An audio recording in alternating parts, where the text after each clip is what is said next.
ഈ സാധനം കൊണ്ട് നിർത്തേ.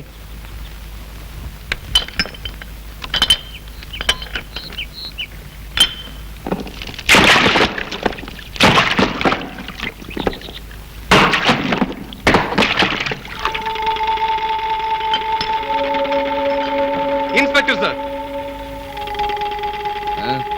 ബോട്ടിൽ നിന്ന് 3 കേസ് മദ്യം നിങ്ങൾ പിടിച്ചു എന്ന് സത്യം തന്നെ. എന്നാൽ ആ മദ്യം ഞങ്ങളുടേതാണെന്ന് കോടതിയിൽ തെളിയിക്കാൻ നിങ്ങൾക്ക് കഴിയുകയില്ല മിസ്റ്റർ സബ് ഇൻസ്പെക്ടർ. ഒരു കേസ് പിടിച്ചാൽ അത് കോടതിയിൽ എങ്ങനെ തെളിയിക്കണമെന്ന് പഠിച്ചതിന് ശേഷമാണോ കാക്കിക്കുപ്പായിട്ട് പണിക്കിറങ്ങിയത്? ബോട്ട് റപ്പായി വാടകയ്ക്ക് എടുത്താണ്. അയാൾ അതിൽ എന്ത് കയറ്റിയെന്ന് ഞങ്ങൾക്ക് അറിയില്ല, അറിയേണ്ട ആവശ്യമില്ല. അയ്യോ, മാത്രമല്ല വ്യാജമദ്യം പിടിക്കേണ്ടത് എക്സൈസ് വകുപ്പാണ്. അവിടെ എനിക്ക് ഇഷ്ടംപോലെ ആളുണ്ട്. അതെനിക്കറിയാം. അതുകൊണ്ടാണല്ലോ ആ പഴുത് ആദ്യം അടച്ചതിന് ശേഷം ഞങ്ങൾ ഇങ്ങോട്ട് പോകുന്നത്. മിസ്റ്റർ ദിനേശ്, നിങ്ങൾ എനിക്ക് അറസ്റ്റ് ചെയ്തേ പറ്റൂ.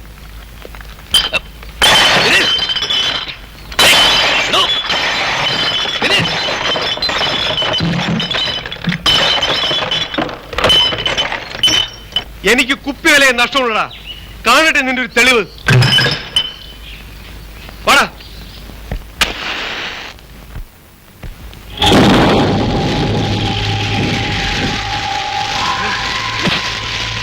നീ ഒറ്റ കൊടുക്കല്ലടാ.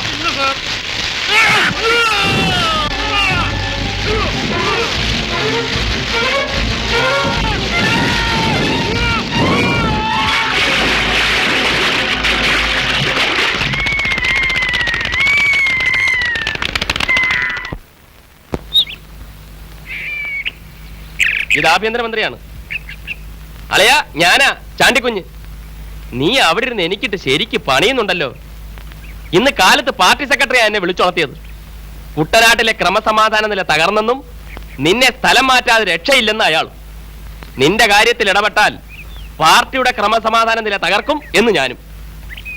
അതിൽ സെക്രട്ടറി ഒന്നിറങ്ങി. അതൊന്നും സാരമില്ല, നീ നിന്റെ സ്വന്തം തടി സൂക്ഷിച്ചാൽ മതി. അവറ്റകൾ എന്തിനും മടിക്കാത്തവരാണെന്നാ കേട്ടത്. ചാണ്ടിക്കുഞ്ഞ് ഈ കസേരയിൽ ഉള്ളിടത്തോളം കാലം നിന്നെ അവിടുന്ന് മാറ്റുന്ന പ്രശ്നമില്ല. പോരെ? നേരം കിട്ടണ്ടേ ഉണ്ണി. എനിക്കിവിടെ നിന്ന് തിരിയാൻ സമയമില്ല. പഠിക്കുന്ന കാലത്ത് നമ്മളെ തല്ലിയ പോലീസുകാരെ വിരട്ടി രസിക്കാവല്ലോ എന്ന് കരുതിയ ആഭ്യന്തരമന്ത്രി കസേര തന്നെ വേണമെന്ന് ഞാൻ കയറി നിർബന്ധിച്ചത്. അത് കുരിശായി അളിയാ, കുരിശായി. ഏതായാലും കെണിഞ്ഞു. എന്നാ പിന്നെ ആരക്കായി നോക്കാമെന്ന് ഞാനും കരുതി. എന്നെങ്കിലും ഒരു ഒഴിവ് കിട്ടിയാൽ ഞാൻ വരും.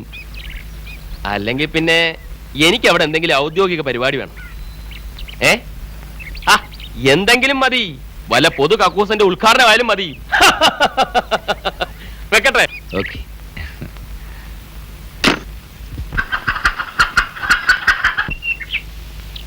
രാജി, രാജി ഇങ്ങോട്ട് ഇറങ്ങി വന്നേ. നിന്നെ കാണാനല്ലേ ഞാൻ വന്നത്. ആഹാ, ഇങ്ങോട്ട് ഇറങ്ങിയോ വേണ്ടേ?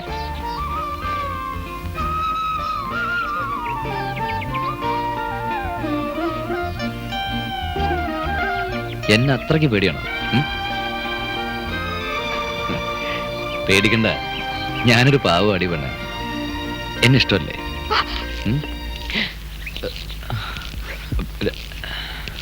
വീട്ടിൽ ആണുങ്ങളില്ലാത്ത നേരത്ത് പോലീസ് ഏമാൻ എന്താടാ കാര്യം? അത് ഞാൻ നിങ്ങളെ കാണാനാ വന്നത്. പറയല, സത്യം പറയടാ, നീ ആരെ കാണാനാ വന്നത്? എത്ര നാളായടാ തൊഴിൽ തുടങ്ങിയിട്ട്? ഗോപി പ്ലീസ് വിട്. സത്യം പറഞ്ഞില്ലെങ്കിൽ നിന്നെ ഞങ്ങളിങ്ങനെ എന്താ എന്താ ബഹളം? അമ്പടി കള്ളി. ഉണ്ണിയെ തൊട്ടപ്പോ മിണ്ടാപ്പൂച്ചൊരു ഒച്ച ഉങ്ങി കേട്ടില്ലേ? അങ്ങനെയാടാ പെണ്ണുങ്ങള്. ആങ്ങളെയാണെന്ന് പറഞ്ഞിട്ട് കാര്യമില്ല. ഉണ്ണി, ഇതിന് ചെലവ് ചെയ്യണം ഇന്ന് തന്നെ. ആഹാ, അത്രക്കായോ? രാമുവാര്യ ഞാനൊന്ന് കാണട്ടെ. അച്ഛൻ വരുന്നുണ്ട്, കാര്യം പറയാനാ ഞാൻ വന്നത്. രാമുവാര്യ വരുന്നോ? എപ്പോ? നാളെ.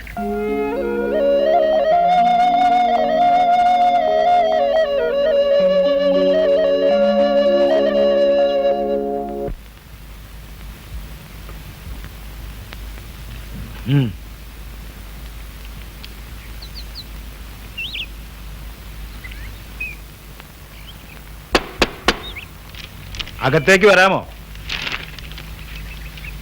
വരാം.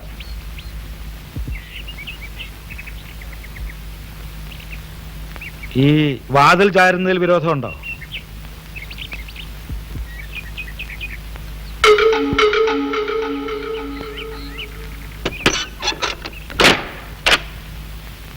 കാരണവന്മാരുടെ കാലം തൊട്ടേ ഈ നാട്ടിൽ വരുന്ന പോലീസ് ഉദ്യോഗസ്ഥന്മാർ എന്റെ തറവാട്ടിൽ വരാറാണ് പതിവ്. കാലം മാറി വരികയല്ലേ? അറിയാം. അതുകൊണ്ടാണല്ലോ ഞാൻ ഇങ്ങോട്ട് വരാൻ തീരുമാനിച്ചത്. ഇരിക്കാം. അപ്പോ എന്നെ ഇരുത്താനുള്ള ഒരു ശ്രമമാണല്ലേ? മനസ്സിലായില്ല. അത് പ്രായത്തിന്റെ കുഴപ്പമാണ്. ഈ പ്രായത്തിൽ പലതും മനസ്സിലാവില്ല. വ്യക്തമായി കാര്യം പറഞ്ഞ കൊള്ളാം. എനിക്ക് വേറെ ജോലിയുണ്ട്. പറയാം. വ്യക്തമായി തന്നെ ചില കാര്യങ്ങൾ പറയാനാണ് ഞാൻ വന്നത്. പക്ഷേ എന്തിനും ഒരു തുടക്കം വേണ്ടേ? കാര്യം പറയൂ. കാരണവന്മാരുടെ കാലം തൊട്ട് ഞങ്ങൾ ഈ കരയിലെ ജന്മിമാരായിരുന്നു.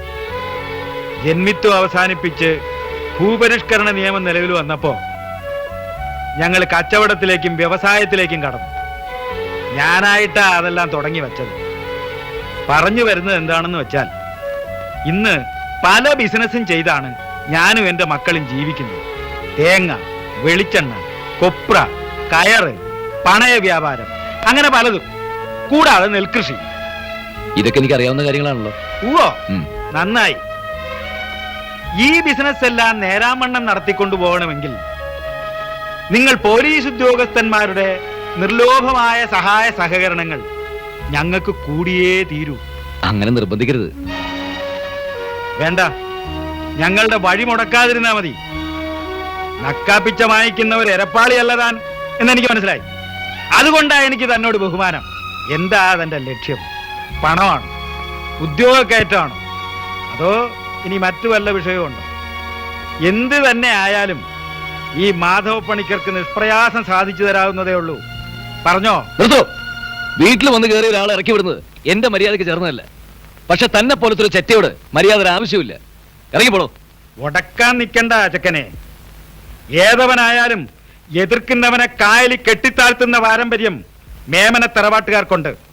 അത് നിനക്ക് അറിഞ്ഞുകൂടാ. നന്നായി അറിയാമടോ.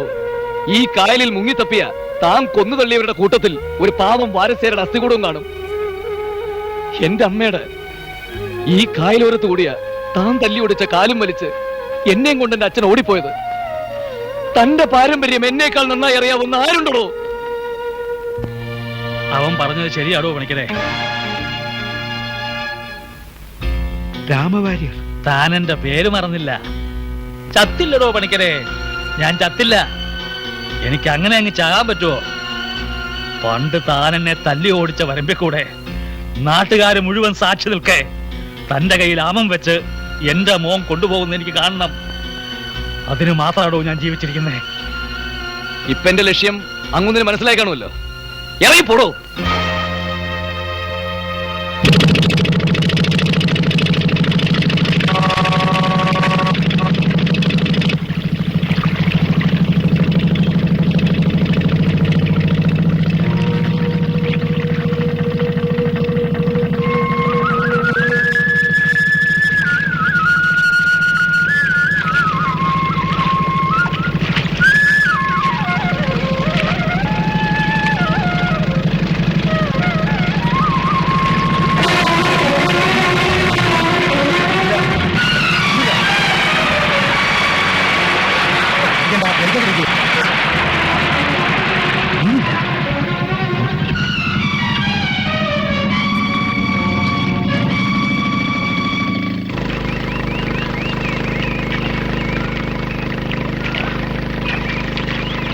ബോട്ട് അടുപ്പിക്കടാ.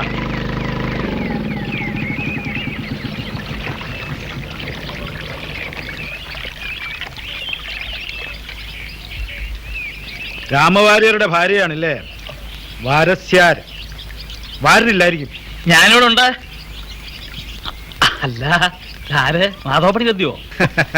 വാരർ ഇവിടെ താമസമാക്കിയ പിന്നെ ഒന്ന് വരാനോ എല്ലാവരുമായിട്ടൊക്കെ ഒന്ന് പരിചയപ്പെടാനോ തരായില്ല. ശാരദയ്ക്ക് മനസ്സിലായല്ലോ. ഓ, മാധവപ്പണിക്കര്, മേമന മാധവപ്പണിക്കര്. ഈ കരയുടെ പകുതിയും ഇദ്ദേഹത്തിന്റെ വകയാണ്. ഏയ്, അത്രയൊന്നുമില്ല. ഞാൻ ഇവിടുത്തെ ഒരു ചെറിയ കൃഷിക്കാരൻ, അത്രേ ഉള്ളൂ. ആ കേട്ടോ വാര്യരെ, ഓ ഒരു അന്യനാട്ടിലാ വന്നു പെട്ടത് എന്നുള്ള വിചാരം വേണ്ട. എന്താവശ്യം ഉണ്ടെങ്കിലും ചോദിക്കാം, മടിക്കണ്ട. ഓ ഭാര്യർക്ക് മാത്രമല്ല, എല്ലാവർക്കും. അല്ല, ഇറങ്ങിയാൽ കയറിയിരുന്ന് ഒരു കാപ്പ് കുടിച്ചിട്ട് പോവാം.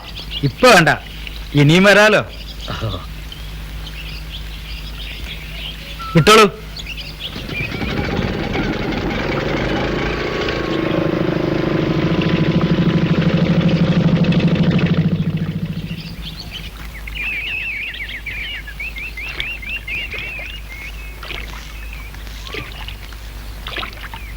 വാരല്ലേ? വന്നില്ലല്ലോ, വൈകുന്നേരമാവും. എന്തൊരു ചൂട്, വല്ലാത്ത ദാഹം. കുറച്ച് വെള്ളം ഇങ്ങെടുത്താട്ടെ.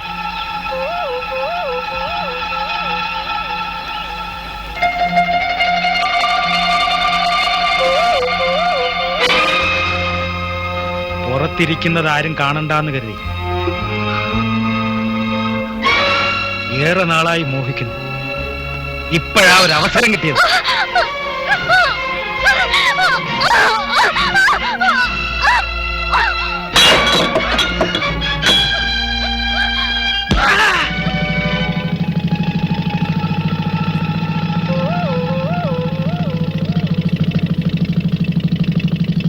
അച്ഛൻ എനിക്ക് ചായ പെൻസിൽ കൊണ്ടുവരുമോ? പിന്നെ ചായ പെൻസിൽ മാത്രം മതിയോ? പടം വരയ്ക്കാൻ ബുക്കും വേണ്ടേ? അതും വേണം. പക്ഷേ നല്ല കുട്ടിയായിട്ടിരിക്കണം. കൂട്ടുകാരോടൊന്നും വരക്കരുത്, വികൃതി കാട്ടി അമ്മയെ വിഷമിപ്പിക്കരുത്. ശരി അച്ഛാ.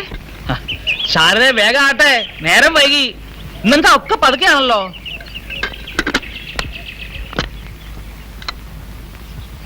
എന്താ നിനക്കൊരു വല്ലായ്യ?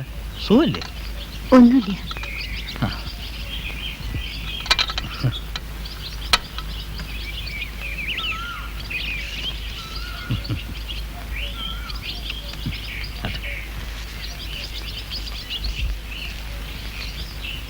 വാര്യരെ, ഏതായാലും കടവ് വരെ ഒരു കൂട്ടായല്ലോ. രാഹുൽ എവിടേക്കാ? കോട്ടയം വരെ ഒരു കല്യാണ നിശ്ചയമുണ്ട്, നാളെ തിരിച്ചു വരൂ.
പഠിക്കണേ, ദൈവത്തെ ഓർത്ത് എന്റെ ശാരദ എവിടെയോടൊന്ന് പറയൂ. എനിക്ക് അവളെ ജീവനോടെ തിരിച്ചു കിട്ടിയാ മതി. എനിക്കും എന്റെ മോനും അവള് മാത്രമേ ഉള്ളൂ. പഠിക്കണേ, അവളെവിടെ?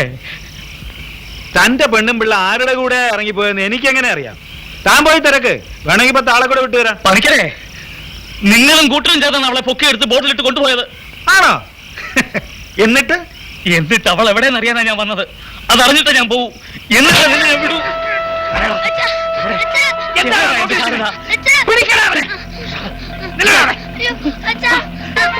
ദ്രോഹി, കൊല്ലണോ ഞാൻ നിന്നെ? കൊല്ലും. അടിച്ചോടിക്കണ അവന്റെ കാല്. അവൻ ആരെയാ കൊല്ലാൻ പോകുന്നത് ഞാൻ ഒന്ന് കാണട്ടെ. ദാ.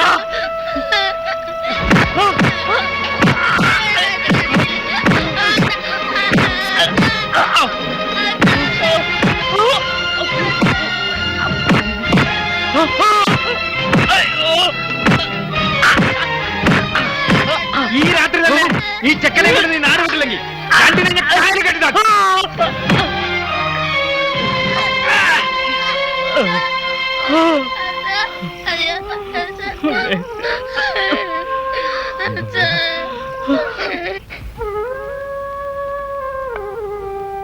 അന്ന് എന്റെ കാല് മാത്രമല്ല തകർന്നത്, ആത്മാഭിമാനം, മനസ്സ്, ജീവിതം എല്ലാം തകർന്നു പോയി മക്കളെ.